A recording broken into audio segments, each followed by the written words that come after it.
This is why most gut health advice is half right and half useless. So to understand this, first we have to ask, what do we actually know works for treating gut issues? Like proven by science, not wellness hocus pocus, but actual evidence-based modalities.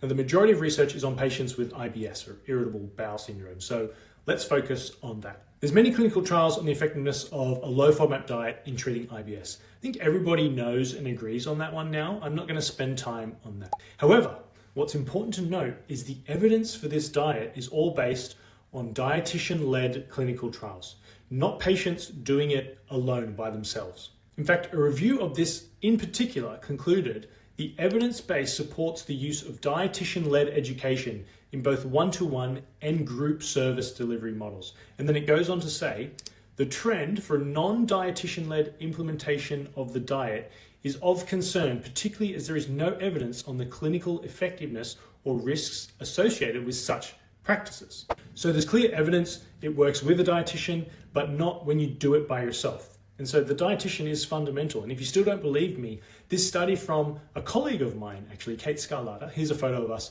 at a digestive disease conference. So Kate found that 91% of gastroenterologists agreed that having access to a GI dietitian would help them manage their IBS patient care more effectively. And concerningly, 42%, or almost half of these gastroenterologists, lack access to a GI dietitian to whom they can refer. And that's actually one of the main reasons that so many people are left in the lurch to try and figure out issues on their own. Now, gut-directed hypnotherapy is also a science-based modality for gut issues, with research showing it can relieve GI symptoms to a similar impact as a low FODMAP diet.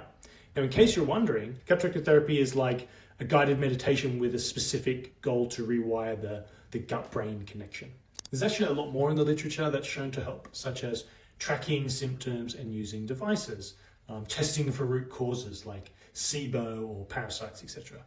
Mindset and behavior change coaching, community and peer support, and how that influences likelihood of success. Now, imagine if there were a single place where you could access all of these proven modalities, a program that brought together every proven gut health strategy with world-class experts to guide you, ongoing support, and made it easy and convenient to implement from the comfort of your own home. That would be like the gold standard for gut health treatment, right? Well, you probably know where I'm going with this, but that is not wishful thinking. That's our Diet versus Ease program. And that's why it has such a high success rate, because it's the complete package. And that's why most gut health advice and approaches are half right and half useless. It's not because they're wrong, but because they're incomplete.